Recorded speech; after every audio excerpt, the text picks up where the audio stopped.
My father was, he is on the left here, my father was officer of the General Staff of the Soviet Army. He was inspector of land forces, Soviet troops stationed in countries like Mongolia, Cuba, East European countries. This is the picture taken at the entrance of my Institute of Oriental Languages. It's a part of Moscow State University. As every Soviet student, I was, quote-unquote, volunteering for harvesting grain in Kazakhstan. By the end of my training in school, I was recruited by the KGB. This picture was taken on that day, and you can see again how happy it feels to be recruited by the KGB. Pay special attention to number of bottles on the table. One of my functions was to keep foreign guests permanently intoxicated the moment they land at Moscow airport. In 1967, the KGB attached me to this magazine, Look magazine. A group of 12 people arrived to USSR from United States to cover the 50th anniversary of October Socialist Revolution in my country. From the first page to the last page, it was a package of lies.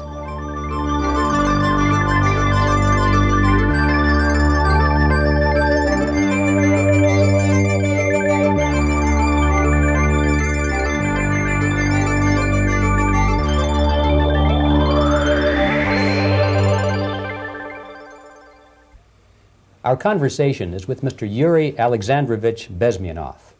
Mr. Bezmenov was born in 1939 in a suburb of Moscow. He was the son of a high-ranking Soviet Army officer. He was educated in the elite schools inside the Soviet Union and became an expert in Indian culture and Indian languages.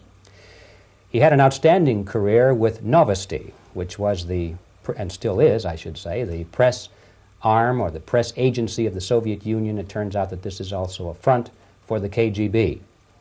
One of his interesting assignments was to brainwash foreign diplomats when they visited Moscow. And he'll tell us a little bit about how they did this and how they planted information which eventually wound up in the press of the free world.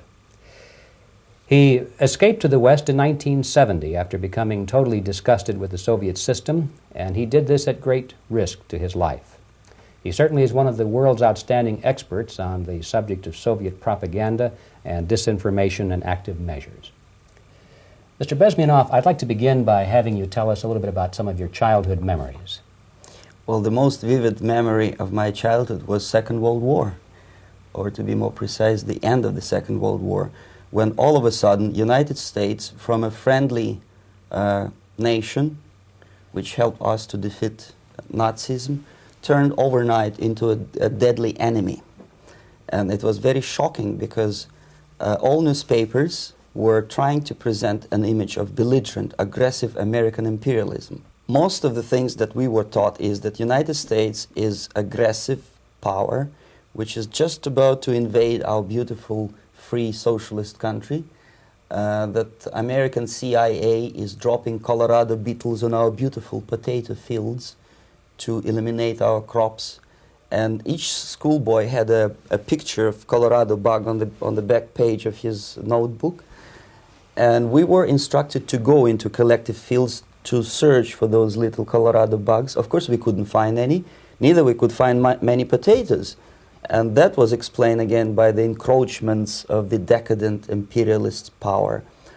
The anti-American paranoia, hysteria in the Soviet propaganda was to such of such a higher degree that many less skeptical people or less stubborn would really believe that United States is just about to invade our beautiful motherland, and some secretly hope that it will come true. That's interesting. Yes. Well, getting back to life inside the Soviet Union or inside communist countries in general, in this country, at the university level primarily, we read and hear that the Soviet system is different from ours, but not that different, and that there is a convergence developing between all of the systems of the world, and that really it doesn't make an awful lot of difference what system you live under because you have corruption and dishonesty and tyranny and all that sort of thing. From your personal experience, what is the difference between life under communism and life in the United States? Well, life is obviously very much different for simple reason that the Soviet Union is a state capitalist economically. It's a state capitalism where an individual has absolutely no rights, no value, his life is nothing, it's just like an insect. He is disposable, whereby in the United States even the worst criminal is treated as a human being. He has a fair trial, and some of them capitalize on their crimes. They publish their memoirs in their prisons and get handsomely paid by your crazy publishers. The differences, of course, in the daily life are very various, depending on whom we are talking about. In my own private life, I never suffered from communism simply because I was brought up in a family of high-ranking military officer. Most of the doors were open for me. Most of my expenses were paid by the government, and I never had any troubles with the authorities or with the police. So, in other words, I would say I enjoyed, or I had good reasons to enjoy, all the advantages of so-called socialist system. Mm-hmm. My main motivations to defect had nothing to do with affluence. It was mainly moral indignation, moral protest, rebellion against the inhuman methods of the Soviet system.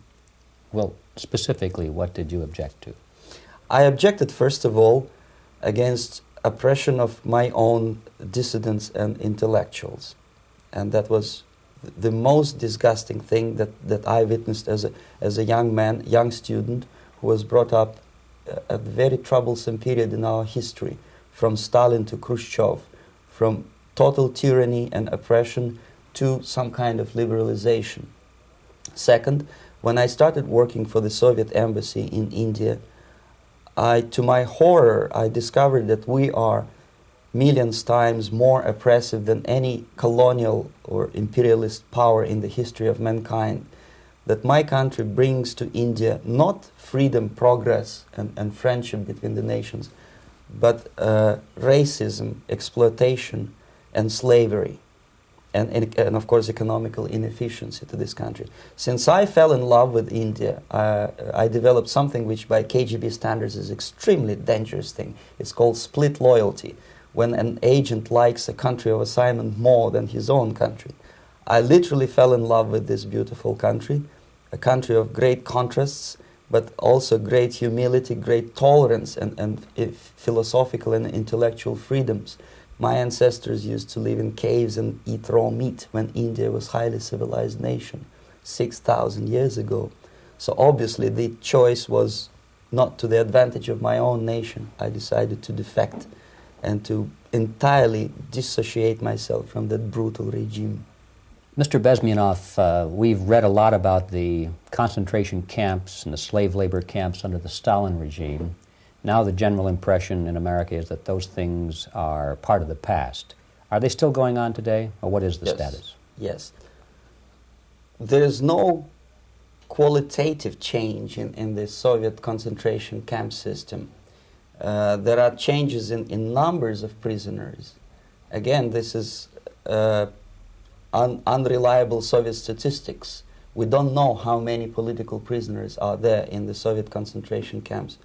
But we sure know from various sources that at each particular time there are close to 25 to 30 million of Soviet citizens who are virtually kept as slaves in forced labor camp system.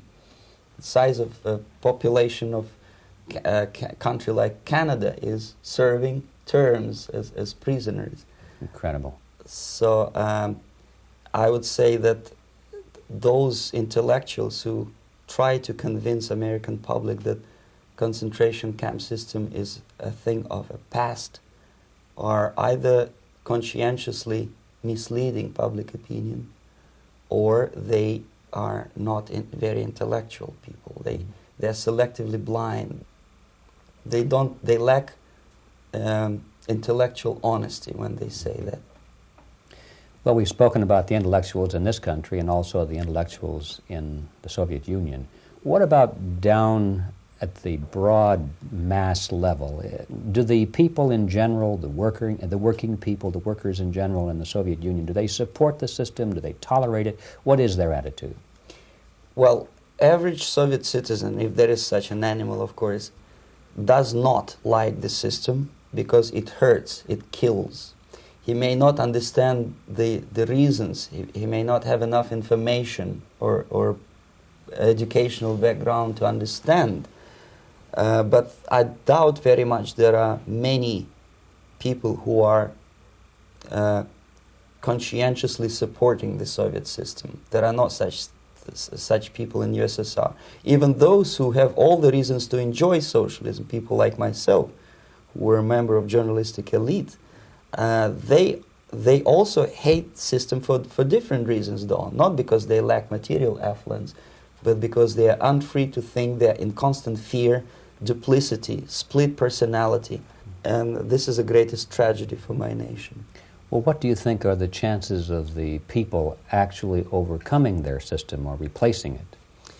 There is a great possibility that system will sooner or later be destroyed from within. There is a self-destructive mechanism built into any socialist or communist or fascist system, because there is lack of feedback, because the system does not rely upon loyalty of population. But until this Soviet junta is being supported by the Western so-called imperialists, that is, multinational companies, establishments, governments, and let's face it, intellectuals, so-called academia in the United States is famous for supporting the Soviet system. As long as the Soviet junta will keep on receiving credits, money, technology, grain deals, and political recognition from all these traitors of democracy or freedom, there is no hope, there is not much hope for changes in my country, and the system will not collapse by itself simply because it's being nourished by so-called American imperialism. This is the greatest paradox in history of mankind, when capitalist world supports and actively nourishes its own destructor. I think you're trying to tell us something in this country. Mm-hmm. I'm trying to tell you that it has to be stopped unless you want to end up in Gulag system and enjoy all the advantages of socialist equality. Working for free, catching fleas on your body, sleeping on the planks of plywood in Alaska this time, I guess. Mm-hmm. That's where Americans will belong, unless they will wake up, of course, and force their government to stop aiding Soviet fascism. Mm-hmm. Well, you told us a moment ago why you left the system. I'd like to hear the details of how you did it. It must have been a very dangerous thing. It was not so dangerous, it was crazy. First of all, because defecting in India is virtually impossible, thanks to very strong pressure from the Soviet government. Excuse me, you were in India on assignment at that time? Yes, I was working for the Soviet embassy in New Delhi as a press officer. Mm-hmm.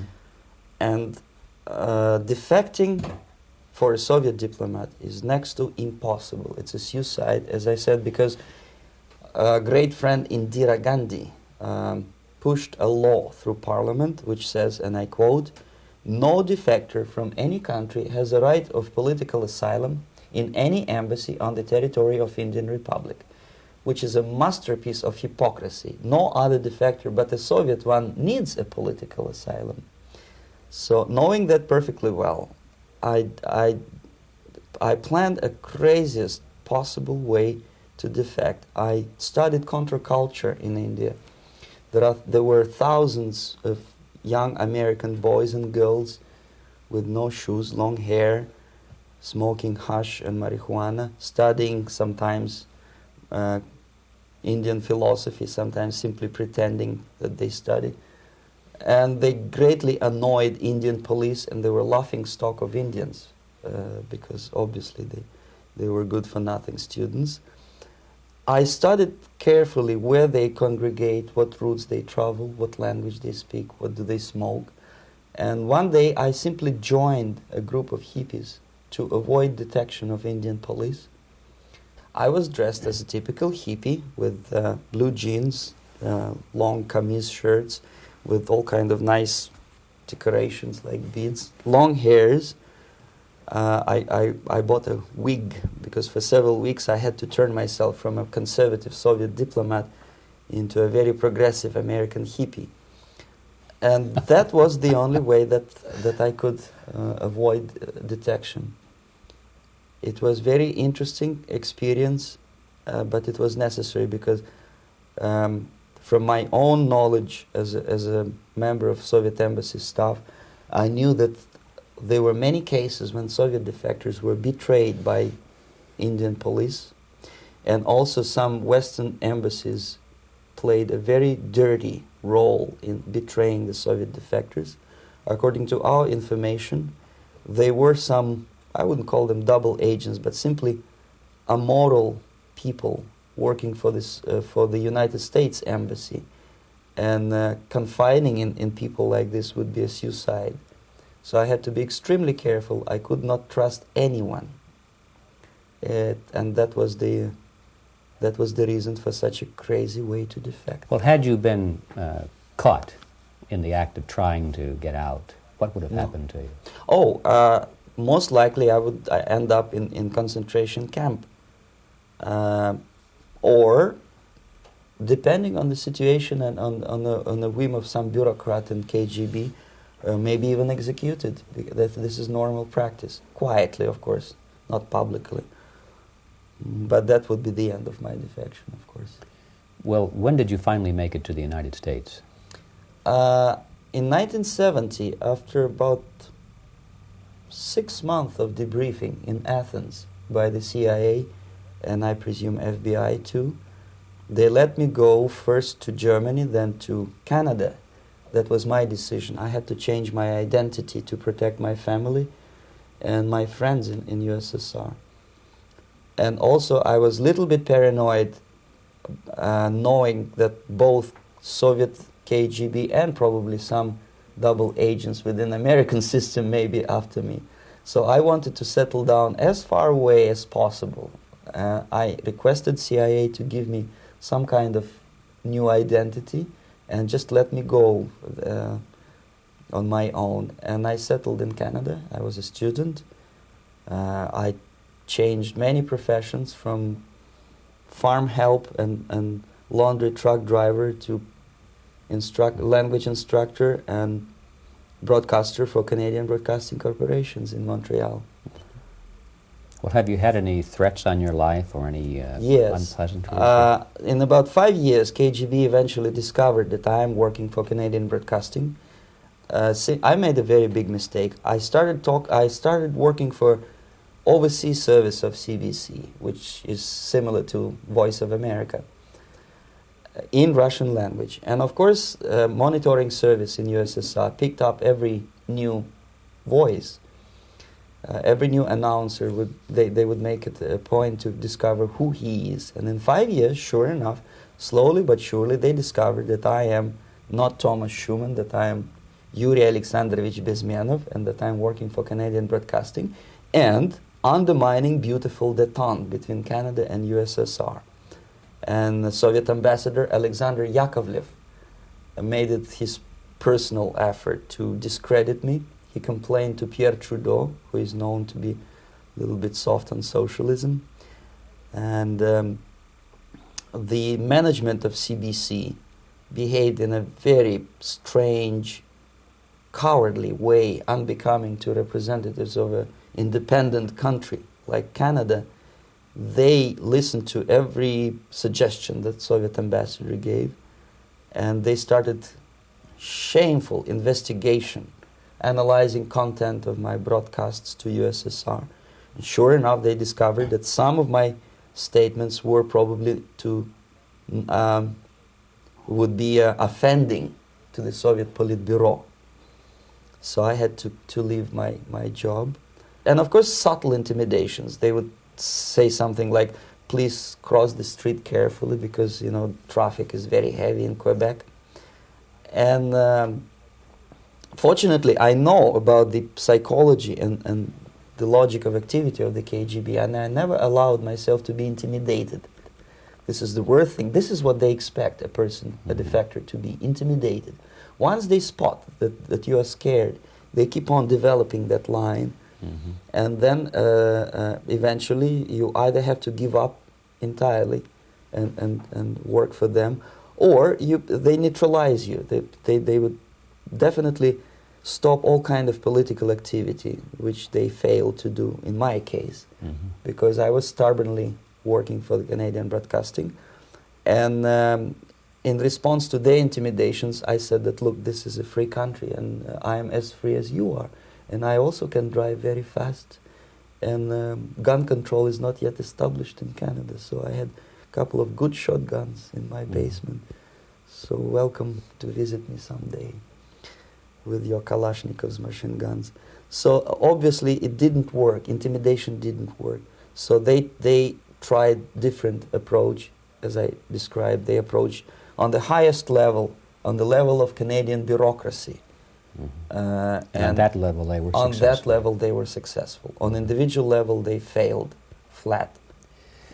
Mr. Bezmenov has brought a series of slides with him that he has taken from the Soviet Union, and I think this is a good time to take a look at the slides. Yes. Now, the viewers will be able to see these slides as we talk about them. Yes, this is a collection of slides which are, some of them are snapshots from my family album, some of them are documents which I smuggled from the Soviet embassy, and some are reproductions from local mass media. I usually show them to establish my credibility as a defector. This is a picture of my native town, Mytishi, about 20 miles north from Moscow.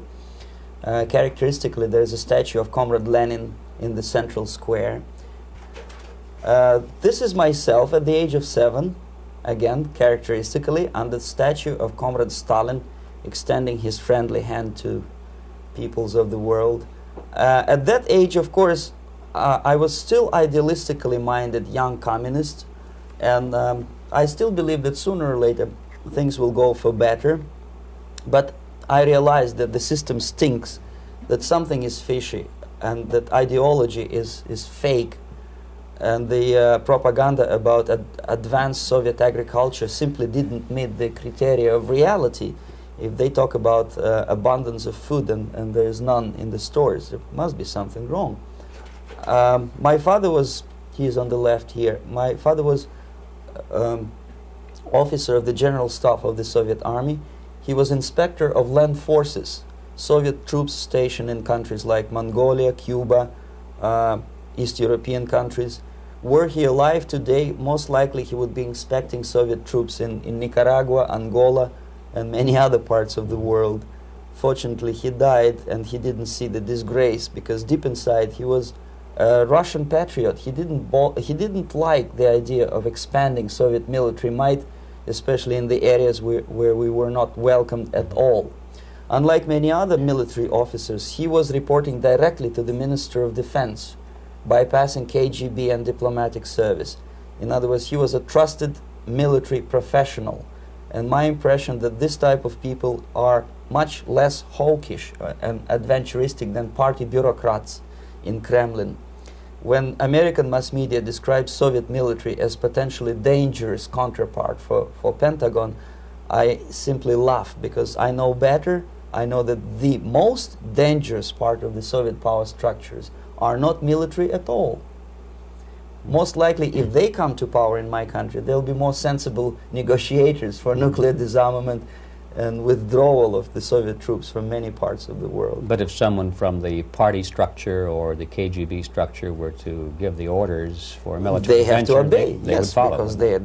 they are professional military. But they, you see, the triangle of power and hate in USSR is the party at the top, the party elite, the oligarchy of the party, then the military and the KGB at the bottom. They hate each other. And the most hated triangle, the most hated corner of the triangle is the Communist Party bureaucrats. They are the most adventuristic, senile megalomaniacs. They can start war, I wouldn't be surprised. Not the military. They know what war is. Yes. At least my father did. This is the picture taken at the entrance of my Institute of Oriental Languages. It's a part of Moscow State University. I graduated in 1963. And I, Now, excuse me, which one were you on? I am on the right. You're on the right. And on the left is my my schoolmate Vadim Smirnov, who later was a apparatchik in the Central Committee of the Soviet Union Communist Party. What is an apparatchik? It's a functionary, something like civil service in British Empire. Someone who is never fired from the service. He stays there internally. He may not be promoted too high, but he's a dependable bureaucrat who will stay forever. I studied not only languages, but also history, literature, even music. I'm on this picture. I'm trying to learn how to play Indian musical instrument. I even tried to look like an Indian when I was second-year student. Not bad, right? Yes, actually, it was strongly encouraged by the instructors in my school, because the graduates of my school were later on employed as diplomats, foreign journalists, or spies. As every Soviet student, I was quote-unquote volunteering for harvesting grain in Kazakhstan. This is a biggest agricultural blunder of the Soviet government. But I didn't have much choice, of course, because the communist motto borrowed from the Bible says, "Those who do not work shall not eat." And you can see me eating, therefore I was working, and you can see how happy I was about it. I went through a very extensive physical and military training, including the military games in areas, suburban areas of Moscow. And here, for example, we are on a tour in Arkhangelsk area. And by the end of my training in school, I was recruited by the KGB. This picture was taken on that day, and you can see again how happy it feels to be recruited by the KGB. Our conversation with Yuri Alexandrovich Bezmenov, who is a defector from the Soviet Union, a former propaganda agent for Novosti and the KGB, will continue after this message.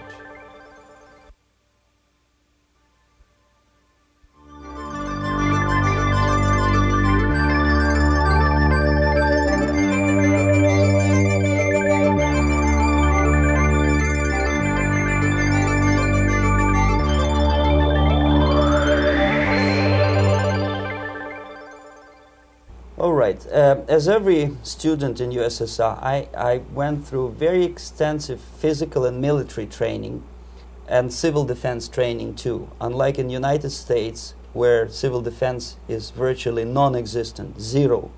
In USSR, every student, whatever his major subject, has to go through very extensive 4-year military and civil defense training. You can see me here with a group of students during one of the war games near Moscow. The main idea, of course, is to prepare a huge reserve army of the USSR. Each student has to graduate as a junior lieutenant. In my case, it was administrative and military intelligence service. My first assignment was to India as a translator with the Soviet Economical Aid Group, building refinery complexes in Bihar state and Gujarat state. At that time, I was still naively, idealistically believing that what I was doing contributes to the understanding and cooperation between the nations. It took me quite a number of years to realize that what we were bringing to India was a new type of colonialism, 1,000 times more oppressive and exploitative than any colonialism or imperialism in history of mankind. But at that time, I was still hoping that, well, maybe it's not that bad, could be worse, and things may go for better. And I even tried to implement the beautiful Marxist motto, "Proletarians of all the countries unite." I tried to unite with a nice Indian girl, and I was fascinated by Indian culture, by the family life in this country. But obviously, Communist Party had different plans for my genes, so I had to marry this beautiful Russian girl. In the span of my career, I married 3 times. Most of these marriages were marriages of convenience, on advice from the Department of Personnel. This is normal practice in USSR. When a Soviet citizen is assigned to a foreign job, he has to be married, either to keep family in USSR as hostages, or, if it's a convenience marriage like mine, so that the husband and wife are virtually informers on each other to prevent defection or contamination by decadent imperialist or capitalist ideas. In my case, I hated that girl so much that the moment I landed in Moscow, we were divorced, and I married later, second time. By the end of my first assignment in India, I was promoted to the position of public relation officer. You can see me here translating a speech by a Soviet boss. And you're on the right. I'm on the right here, yes. And it was, the occasion was commissioning of the refinery complex in Bihar, Barauni. Back in Moscow, I was immediately recruited by Novosti Press Agency, which is a propaganda and ideological subversion front for the KGB. 75% of the members of the Novosti are commissioned officers of the KGB. The other 25 are, like myself, co-opted agents who are assigned to specific operations. In this particular case, you can see me talking to students of Lumumba Friendship University in Moscow. This is a huge school under the direct control of the KGB and Central Committee, where future leaders of the so-called national liberation movements are being educated and selected carefully. And some of them have absolutely, this, for example, is a group of students from Lumumba. They don't look like students at all. They look more like military, and that's exactly what they were. They were dispatched back to their countries to be leaders of the so-called national liberation movements, or to be translated into normal human language, leaders of international terrorist groups. Another area of activity when I was working for the Novosti was to accompany groups of so-called progressive intellectuals, writers, journalists, publishers, teachers, professors of colleges. You can see me here in Kremlin. I'm second on the left, with a group of Pakistani and Indian intellectuals. Most of them pretended they don't understand that we are actually working on behalf of the Soviet government and the KGB. They pretended that they are actually being guests, VIP intellectuals, that they are treated according to their merits and their intellectual abilities. For us, they were just a bunch of political prostitutes to be taken advantage for various propaganda operations. Therefore, you can see perfectly well the senior colleague of mine on the left doesn't really have that much respect on his face, and myself with a very skeptical smile, typical KGB sarcastic smile, anticipating another victim of ideological brainwashing. This is how a typical conference in Novosti headquarters in Moscow looked like.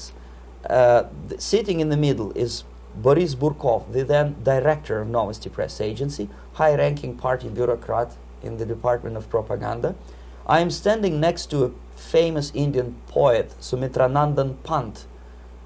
He was famous because he was an author. He was the author of a famous poem titled Rhapsody to Lenin. That's why he was invited to USSR, and everything was paid by the Soviet government.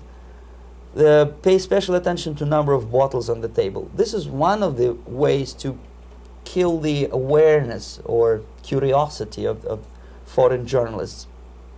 One of my functions was to keep foreign guests permanently intoxicated the moment they land at Moscow airport. I had to take them to the VIP lounge and toast to friendship and understanding between the nations of the world. Glass of vodka, then a second glass of vodka. And in no time, my guests would be feeling very happy. They would see everything in kind of pink, nice color. And that's the way I had to keep them permanently for the next 15 or 20 days. At certain point in time, I had to withdraw alcohol from them so that some of them, who are the most recruitable, would feel a little bit shaky, guilty, trying to remember what they were talking last night. That's the time to approach them with all kind of nonsense, such as joint communique or statement for Soviet propaganda. That's the time they are the most flexible. And of course, what they didn't understand, they didn't realize or pretended not to realize, that myself, who was drinking together with them, was not drinking at all. I had ways to get rid of alcohol through various techniques, including special pills which were given to me by my colleagues. But they were taking it seriously. In other words, they would consume quite large volumes of alcohol and feel quite uneasy next morning. In 1967, the KGB attached me to this magazine, Look magazine. A group of 12 people arrived to USSR from United States to cover the 50th anniversary of October Socialist Revolution in my country. From the first page to the last page, it was a package of lies, propaganda cliché, which were presented to American readers as opinions and deductions of American journalists. Nothing could be far from truth. These were not opinions. They were not opinions at all. They were the clichés which the Soviet propaganda wants American public to think that they think. If it does make any sense at all. It sure does, because from the viewpoint of the Soviet propaganda, although there are some subtle criticism of the Soviet system, the basic message is that Russia today is a nice, functioning, efficient system supported by majority of population. That's the biggest lie. And of course, American intellectuals and journalists from Look magazine elaborated on that untruth in various different ways. They intellectualized that lie. They found all kinds of justifications for telling lies to American public. Excuse me, it was partly your job to make sure that they got these ideas, yes, and accepted them as their own ideas. Right. Actually, even before they arrived to USSR, and they paid astronomical sum of money for that visit, they were submitted, this Novosti Press Agency developed so-called backgrounders, 20-25 pages of information and opinions which were presented to the journalists even before they bought their tickets to Moscow. They had to analyze the situation, and judging on their reaction to that backgrounder, the local Novosti representative or local Soviet diplomat in Washington, D.C. would assess whether they be given visa to USSR or not. So they were selected ahead of time. Oh yes, they were pre-selected very carefully, and there is not much chance for honest journalists to arrive to USSR and to stay there for 1 year and to bring this package of lies back home. This, for example, is a centerfold of the Look magazine. They presented this monument erected by Communist Party in Stalingrad as the symbol, personification of Russian military might. And they said in the article, which is published on the site, that Soviets are very proud of the victory in the Second World War. This is another big myth, a lie. No sensible people would be proud to lose 20 millions of their countrymen in a war which was started by Genoese Hitler and Comrade Stalin and paid by American multinationals. Most of the Soviet citizens look at this type of monuments with disgust and sorrow, because every family lost father, brother, sister, or child in the Second World War. Yet American journalists who were trying to appease, to please their hosts, presented this picture on the centerfold as the symbol and personification of Soviet national, they call it Russian national spirit.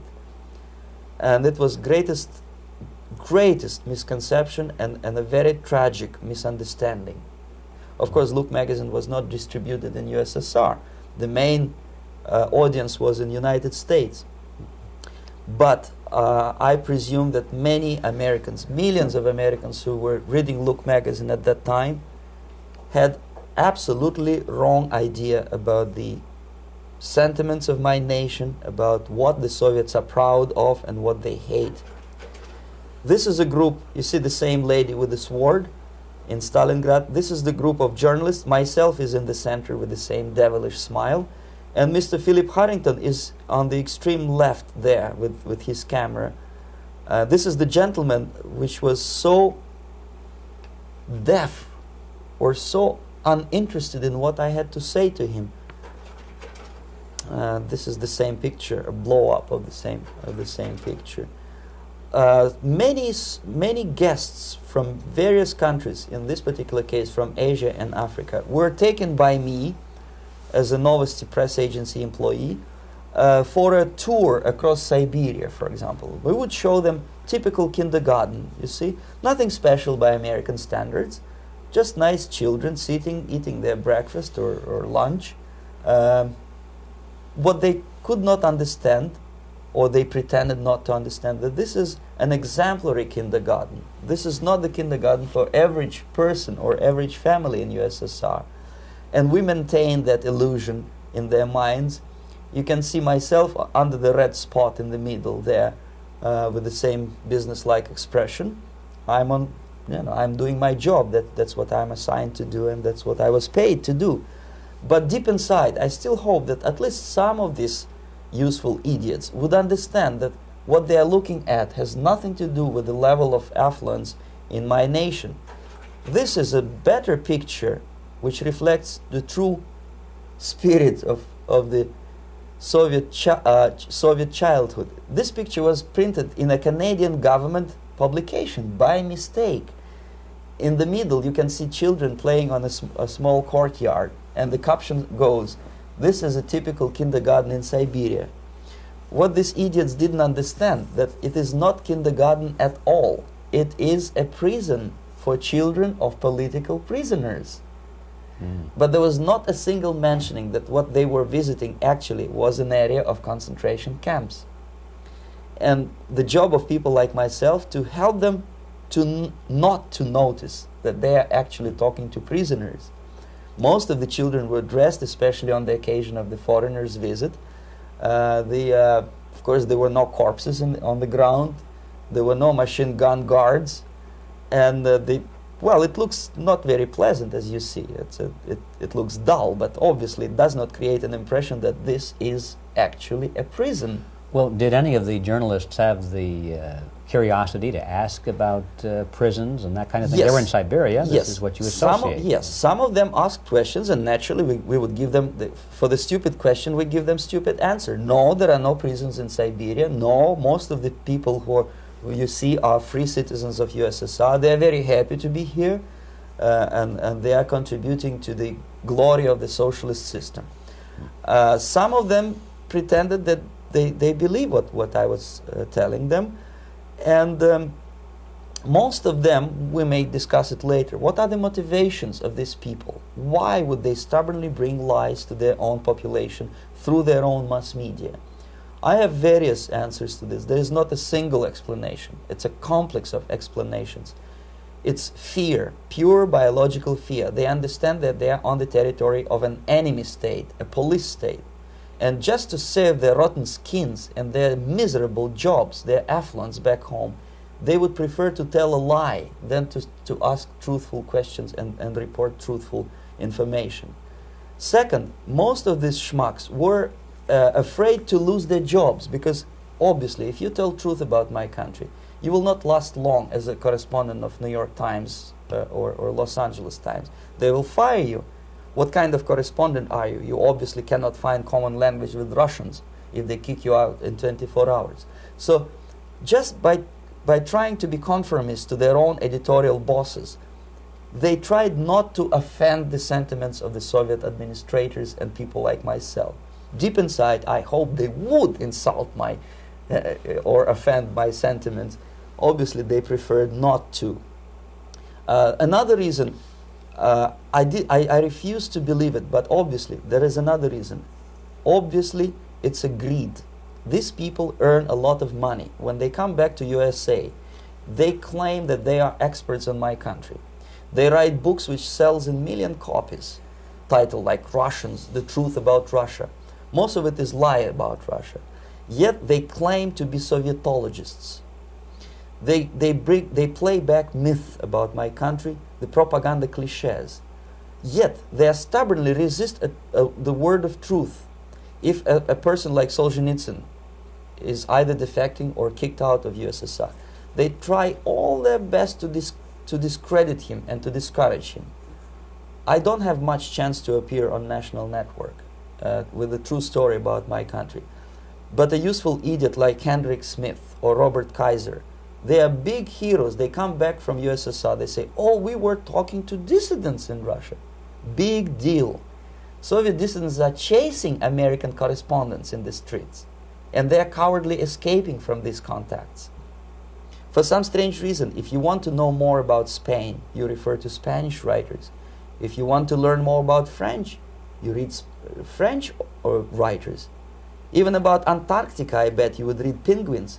Only about the Soviet Union, for some strange reason, you read Hendricks and Schmendricks and all kind of Kissingers, because they claim that they know more about my country. They know nothing, or next to nothing, or they pretend that they know more than they actually do. I would say they are dishonest people who lack integrity and common sense and intellectual honesty. They bring back all kind of stories like that. A kindergarten in Siberia. Omitting the most important fact, it's a prison for children of political prisoners. Another greatest example of monumental idiocy of American politicians. Edward Kennedy was in Moscow, and he thought that he is a popular, charismatic American politician who is easygoing, who can smile, dance at the wedding in Russian Palace of Marriages. What he did not understand, or maybe he pretended not to understand, that actually he was being taken for a ride. This is a staged wedding, especially to impress foreign media or useful idiots like Ed Kennedy.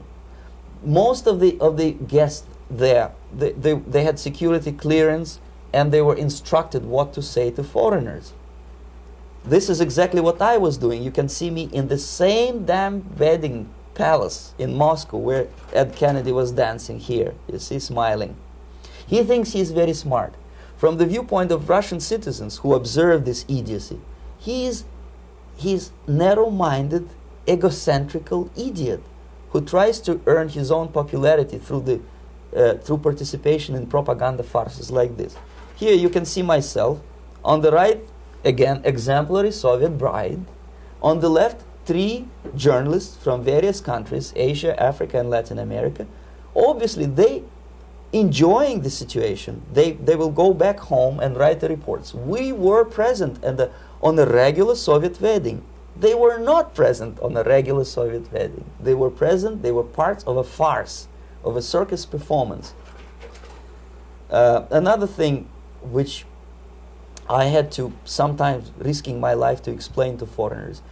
Time magazine, for example, is very critical of South African racist regime. The whole article was dedicated to the shameful internal passport system where blacks are not allowing to live with whites. For some strange reason, for the last 14 years since my defection, nobody wanted to pay attention to my passport. This is my passport. It also shows my nationality, and it has a police rubber stamp, which is called propiska in Russian language, which assigns me to a certain area of residence. I cannot leave that area, same way as this black man cannot leave the area in South Africa. Yet we call South African government racist regime. Not a single Jane Schmonda or Fonda is brave enough, courageous enough to come to media and say, look, this is what happens in USSR. I send a copy of my passport to many American liberals and civil rights defenders and all the other useful idiots. They never bothered to answer me back. This shows what kind of integrity, what kind of honesty these people are. They're a bunch of hypocrites because they don't want to recognize a good example of racism in my country. This is the first stage of befriending a professor. You can see myself on the left with the same James Bond smile. On the right is my KGB supervisor, Comrade Leonid Mitrokhin, and in the middle a professor of political science in Delhi University. The next stage would be to invite him to a gathering of Indo-Soviet Friendship Society. There he is sitting next to his wife before he is being sent to USSR for free trip. Everything is paid by the Soviet government. He was made to believe that he is invited to USSR because he is a talented, sober-thinking intellectual. Absolutely false. He is invited because he is a useful idiot, because he would agree and subscribe to most of the Soviet propaganda cliché. And when he is coming back to his own country, he is going for years and years to teach the beauties of Soviet socialism to newer and newer generations of his students, thus promoting the Soviet propaganda line. The KGB was even curious about this gentleman. It may look innocent. Maharishi Mahesh Yogi, a great spiritual leader, or maybe a great charlatan and crook, depending on from which side you are looking at him. Beatles were trained at his ashram in Hardwar in India how to meditate. Mia Farrow and other useful idiots from Hollywood visited his school, and they returned back to United States absolutely zonked out of their minds with marijuana, hashish, and crazy ideas of meditation. To meditate, in other words, to isolate oneself from the current social and political issues of your own country, to get into your own bubble, to forget about troubles of the world. Obviously, KGB was very fascinated with such a beautiful school, such a brainwashing center for stupid Americans. I was dispatched by the KGB to check what kind of VIP Americans attend this school. That's you on the left. Yes, I'm on the left. I was trying to get enrolled in that school. Unfortunately, the Maharishi Mahesh Yogi asked too much. He wanted $500 American for enrollment. But my function was not actually to get enrolled in the school. My function was to discover what kind of people from United States attend this school. And we discovered that, yes, there are some influential members of family, public opinion makers of United States, who come back with the crazy stories about Indian philosophy. Indians themselves look upon them as idiots, useful idiots. To say nothing about KGB, who looked at them as extremely naive, misguided people. Obviously, a VIP, say a wife of a congressman, or a prominent Hollywood personality, after being trained in that school, is much more instrumental in the hands of manipulators of public opinion and KGB than a normal person who understands, who looks through this type of fake religious training. Why would they be more susceptible to manipulation? I just mentioned that because, you see, a person who is too much involved in introspective meditation. You see, if you carefully look what Maharishi Mahesh Yogi is teaching to Americans, is that most of the problems, most of the burning issues of today can be solved simply by meditating. Don't rock the boat. Don't get involved. Just sit down, look at your navel, and meditate. And the things, due to some strange logic, due to cosmic vibration, will settle down by themselves. This is exactly what the KGB and Marxist-Leninist propaganda wants from Americans, to distract their opinion, attention, and mental energy from real issues of United States into a non-issues, into a non-world, non-existent harmony. Obviously, it's more beneficial for the Soviet aggressors to have a bunch of duped Americans than Americans who are self-conscious, healthy, physically fit, and alert to the reality. Maharishi Mahesh Yogi obviously is not on the payroll of the KGB. But whether he knows it or not, he contributes greatly to demoralization of American society. And he's not the only one. There are hundreds of those gurus who come to your country to capitalize on naivete and stupidity of Americans. It's a fashion. It's a fashion to meditate. It's a fashion not to be involved. So obviously, you can see that if KGB were that curious, if they paid my trip to Hardwar, if they assigned me to that strange job, obviously they were very much fascinated. They were convinced that that type of brainwashing is very efficient and instrumental in demoralization of the United States. Our conversation with Yuri Alexandrovich Bezmenov, who is a defector from the Soviet Union, a former propaganda agent for Novosti and the KGB, will continue after this message.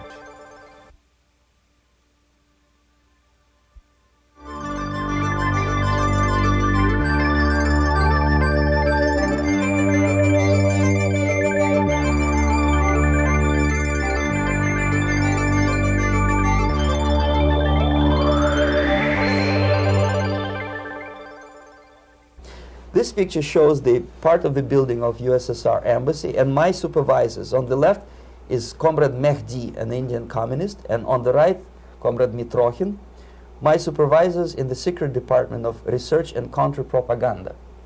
It has nothing to do with either research or counter-propaganda. Most of the activity of that department was to compile huge volume of information on individuals who were instrumental in creating public opinion. Publishers, editors, journalists, actors, educationalists, professors of political science, members of parliament, representatives of business circles. Most of these people were divided roughly in two groups. Those who would toe the Soviet foreign policy, they would be promoted to the positions of power through media and public opinion manipulation. Those who refused the Soviet influence in their own country would be character assassinated or executed physically come revolution. Same way as in the small town of Hue in South Vietnam, several thousands of Vietnamese were executed in one night when the city was captured by Viet Cong for only 2 days. And American CIA could never figure out how could possibly communists know each individual, where he lives, where to get him, and would be arrested in one night, basically in some 4 hours before dawn, put on a van, taken out of the city limits and shot. The answer is very simple. Long before communists occupied the city, there was extensive network of informers, local Vietnamese citizens, who knew absolutely everything about people who are instrumental in public opinion, including barbers and taxi drivers. Everyone who was sympathetic to the United States was executed. Same thing was done under the guidance of the Soviet embassy in Hanoi, and same thing I was doing in New Delhi. To my horror, I discovered that in the files where people were doomed to execution, there were names of pro-Soviet journalists with whom I was personally friendly. Pro-Soviet? Yes. They were idealistically minded leftists who made several visits to USSR, and yet the KGB decided that come revolution or drastic changes in political structure of India, they will have to go. Why is that? Because they know too much.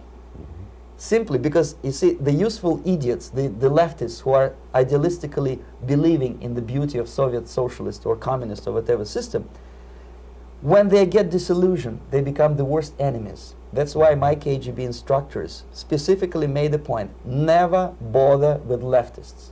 Forget about these political prostitutes. Aim higher. This was my instruction. Try to get into large circulation, established conservative media. Rich, filthy rich movie makers, intellectuals, so-called academic circles. Cynical, egocentric people who can look into your eyes with angelic expression and tell you a lie. These are the most recruitable people, people who lack moral principles, who are either too greedy or too suffer from self-importance. They feel that they matter a lot. These are the people who KGB wanted very much to recruit. But to eliminate the others, to execute the others, don't they serve some purpose? Wouldn't they be the ones they rely on? They serve purpose only at the stage of destabilization of a nation. For example, your leftists in United States, all these professors and all these beautiful civil rights defenders, they are instrumental in the process of the subversion only to destabilize the nation. When their job is completed, they are not needed anymore. They know too much. Some of them, when they get disillusioned, when they see that Marxist-Leninists come to power, obviously they get offended. They think that they will come to power. That will never happen, of course. They will be lined up against the wall and shot. But they may turn into the most bitter enemies of Marxist-Leninists when they come to power. And that's what happened in Nicaragua. You remember most of these former Marxist-Leninists were either put to prison or one of them split and now he's working against Sandinistas. It happened in Grenada when Maurice Bishop was already a Marxist. He was executed by a new Marxist who was more Marxist than this Marxist. Same happened in Afghanistan when first there was Taraki, he was killed by Amin, then Amin was killed by Babrak Karmal with the help of KGB. Same happened in Bangladesh when Mujibur Rahman, very pro-Soviet leftist, was assassinated by his own Marxist-Leninist military comrades. It's the same pattern everywhere. The moment they serve their purpose, all the useful idiots either be executed entirely, all the idealistically minded Marxists, or exiled, or put in prisons, like in Cuba. Many former Marxists are in Cuba, in prison. So most of the Indians who were cooperating with the Soviets, especially with our Department of Information of the USSR embassy, were listed for execution. And when I discovered that fact, of course I was sick. I was mentally and physically sick. I thought that I'm going to explode one day during the briefing at the ambassador's office. I would stand up and say something that we are basically a bunch of murderers. That's what we are. It has nothing to do with friendship and understanding between the nation and blah, blah, blah. We are murderers. We behave as a bunch of thugs in a country which is hospitable to us, a country which with ancient traditions. But I did not defect. I tried to get the message across. To my horror, nobody wanted even to listen, least of all to believe what I had to say.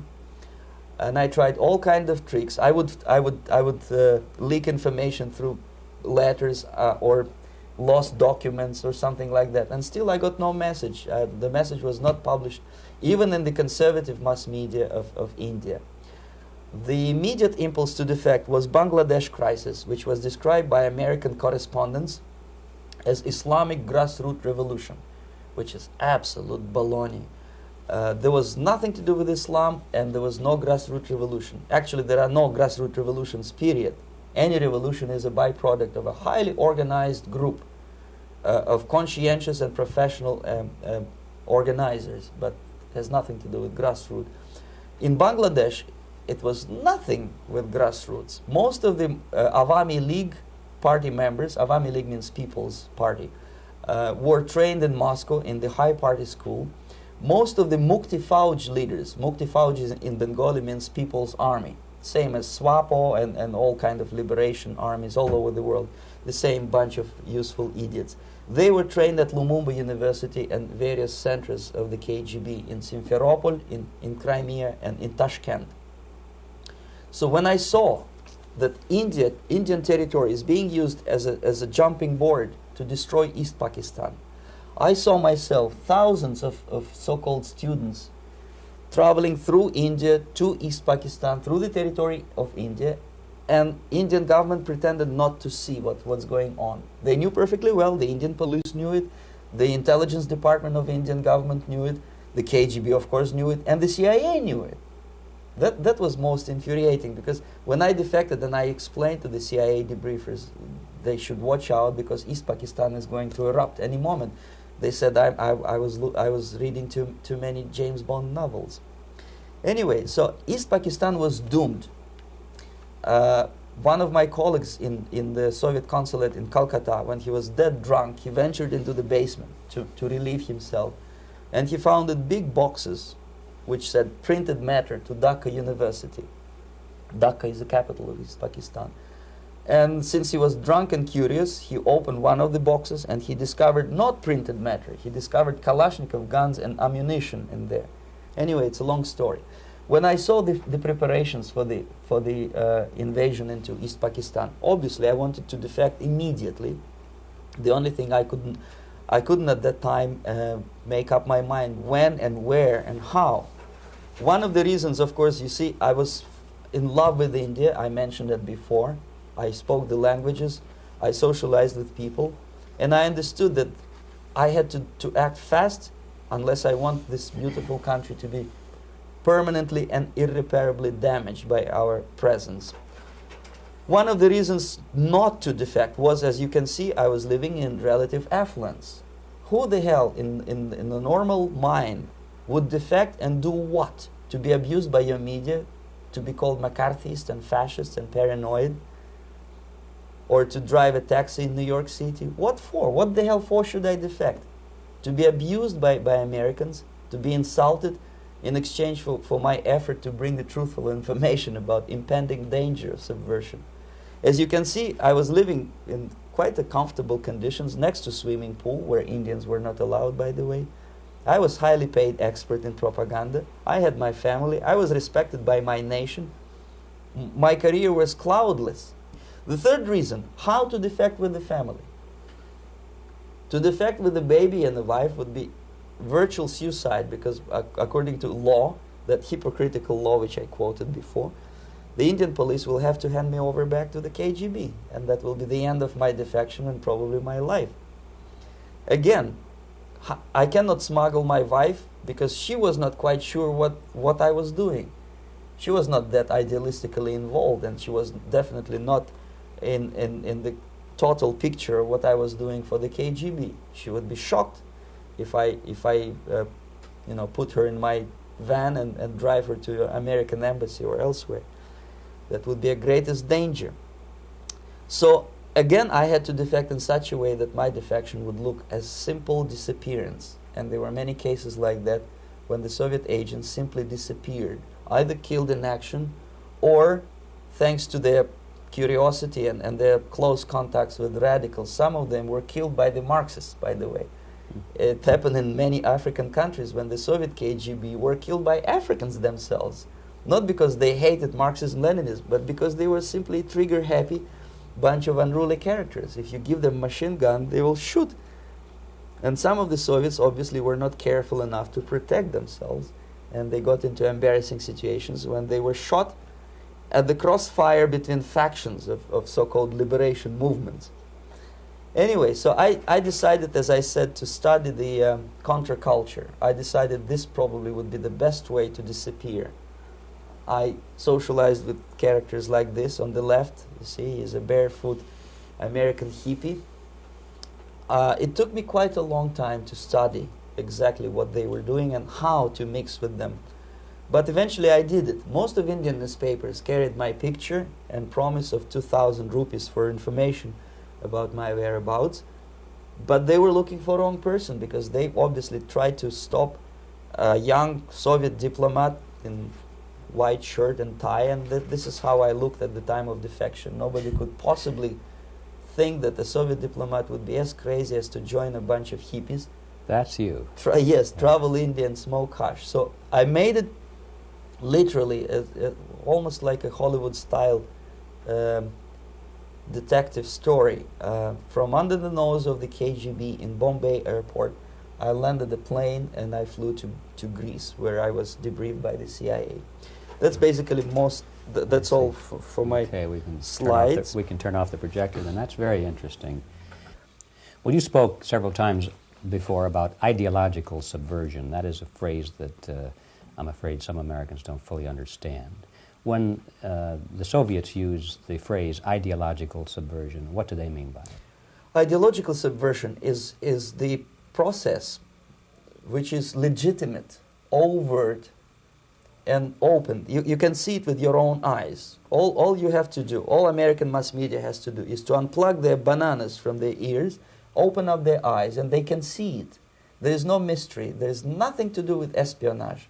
I know that espionage intelligence gathering looks more romantic. It sells more deodorants through the advertising, probably. That's why your Hollywood producers are so crazy about James Bond type of thrillers. But in reality, the main emphasis of the KGB is not in the area of intelligence at all. According to my opinion and opinion of many defectors of my caliber, only about 15% of time, money, and manpower is spent on espionage as such. The other 85% is a slow process which we call either ideological subversion or active measures, активные мероприятия in the language of the KGB, or psychological warfare.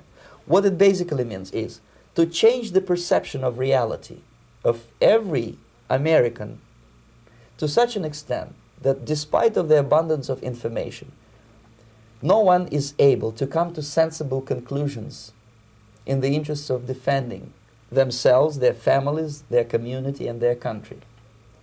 It's a great brainwashing process which goes very slow, and it's divided in 4 basic stages. The first one being demoralization. It takes from 15 to 20 years to demoralize a nation. Why that many years? Because this is the minimum number of years which requires to educate one generation of students in the country of your enemy, exposed to the ideology of the enemy. In other words, Marxism-Leninism ideology is being pumped into the soft heads of at least 3 generations of American students without being challenged or counterbalanced by the basic values of Americanism, American patriotism. The result you can see. Most of the people who graduated in the 60s, dropouts or half-baked intellectuals, are now occupying the positions of power in the government, civil service, business, mass media, educational system. You are stuck with them. You cannot get rid of them. They are contaminated. They are programmed to think and react to certain stimuli in a certain pattern. You cannot change their mind, even if you expose them to authentic information, even if you prove that white is white and black is black. You still cannot change the basic perception and the logic of behavior. In other words, these people, the process of demoralization is complete and irreversible. To get rid society of these people, you need another 20 or 15 years to educate a new generation of patriotically minded and common sense people who would be acting in favor and in the interests of the United States society. And yet these people who've been programmed and, as you say, in place and Yes. who are favorable to an opening with the Soviet concept, these are the very people who would be marked for extermination in this country? Most of them, yes. Simply because the psychological shock when they will see in future what the beautiful society of equality and social justice means in practice, obviously they will revolt. They will be very unhappy, frustrated people. And the Marxist-Leninist regime does not tolerate these people. They will join the links of dissenters, dissidents. Yes. Unlike in present United States, there will be no place for dissent in future Marxist-Leninist America. Here you can get popular like Daniel Ellsberg and filthy rich like Jane Fonda for being dissident, for criticizing your Pentagon.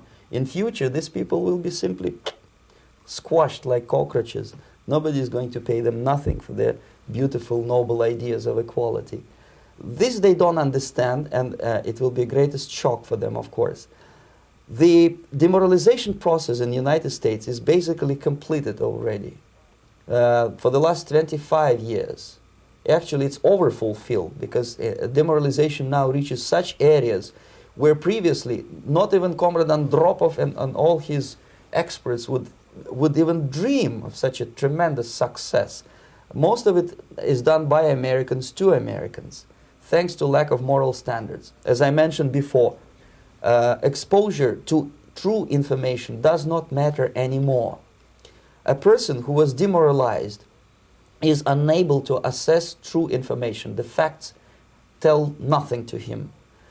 Even if I shower him with information, with authentic proof, with documents, with pictures, even if I take him by force to the Soviet Union and show him concentration camp, he will refuse to believe it until he is going to receive a kick in his fat bottom.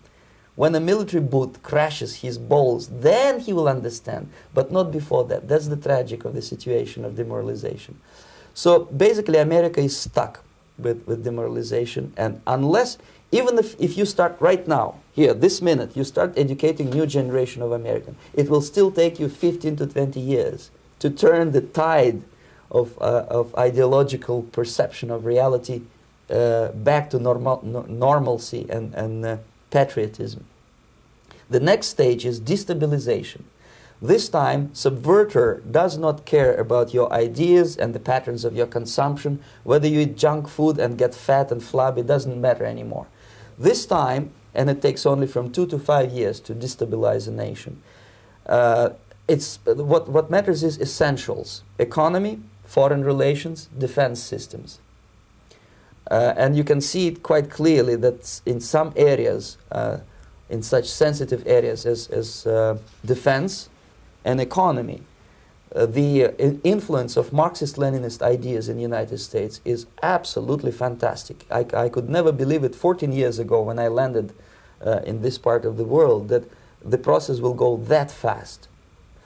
The next stage, of course, is crisis. It may take only up to 6 weeks to bring a country to the verge of crisis. You can see it in Central America now.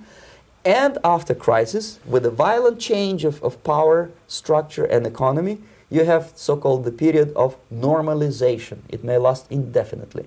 Normalization is a cynical expression borrowed from Soviet propaganda. When the Soviet tanks moved into Czechoslovakia in '68, Comrade Brezhnev said, "Now the situation in brotherly Czechoslovakia is normalized."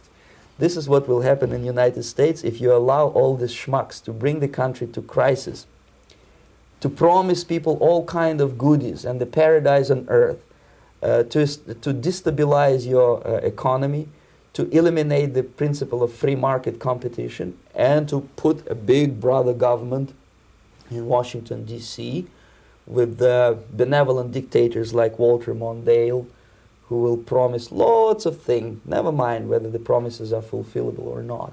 He will go to Moscow to kiss the bottoms of new generation of Soviet assassins, never mind. He will create false illusions that the situation is under control. Situation is not under control. Situation is disgustingly out of control. Most of the American politicians, media, and educational system trains another generation of people who think they are living at a peacetime. False. United States is in the state of war, undeclared total war against the basic principles and the foundations of this system.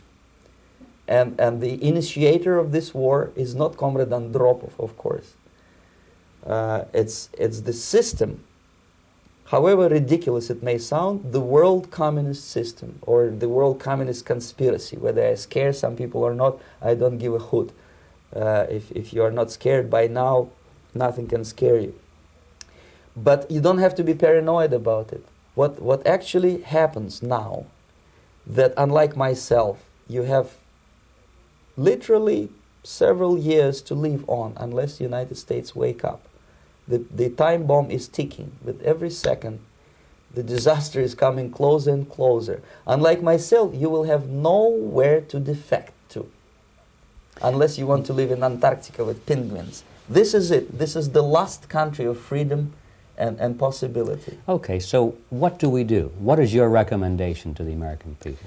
Well, the immediate thing that comes to my mind is, of course, there must be a very strong national effort to educate people in the spirit of real patriotism, number one. Number two, to explain them the real danger of socialist, communist, whatever, welfare state, big brother government. If people will fail to grasp the impending danger of that development, nothing ever can help United States. You may kiss goodbye to your freedom, including freedoms to homosexuals, to prison inmate. All this freedom will vanish, evaporate in 5 seconds, including your precious lives. The second thing, the moment at least part of United States population is convinced that the danger is real, they have to force their government. And I'm not talking about sending letters, signing petitions, and all this beautiful, noble activity. I'm talking about forcing United States government to stop aiding communism. Because there is no other problem more burning and urgent than to stop the Soviet military-industrial complex from destroying whatever is left of the free world. And it is very easy to do. No credits, no technology, no money, no political or diplomatic recognition, and of course no such idiocy as grain deals to USSR. The Soviet people, 270 millions of Soviets, will be eternally thankful to you if you stop aiding a bunch of murderers who sit now in Kremlin and whom President Reagan respectfully calls government. They do not govern anything, least of all such complexity as the Soviet economy. So basic, two very simple, maybe too simplistic answers or solutions, but nevertheless they are the only solutions. Educate yourself. Understand what's going on around you. You are not living at the time of peace. You are in a state of war. And you have precious little time to save yourself. You don't have much time, especially if you are talking about young generation. There's not much time left for convulsions and sexual masturbation to the beautiful disco music. Very soon it will go, just overnight. If we are talking about capitalists or wealthy businessmen, I think they are selling the rope on which they will hang very soon. If they don't stop, if they cannot curb their unsettled desire for profit, and if they keep on trading with the monster of the Soviet communism, they are going to hang very soon. And they will pray to be killed, but unfortunately they will be sent to Alaska probably to manage industry of slaves. It's simplistic. I know it sounds unpleasant. I know Americans don't like to listen to things which are unpleasant. But I have defected not to tell you the stories about such idiocy as microfilm, James Bond type espionage. This is garbage. You don't need any espionage anymore. I have come to talk about survival. It's a question of survival of this system.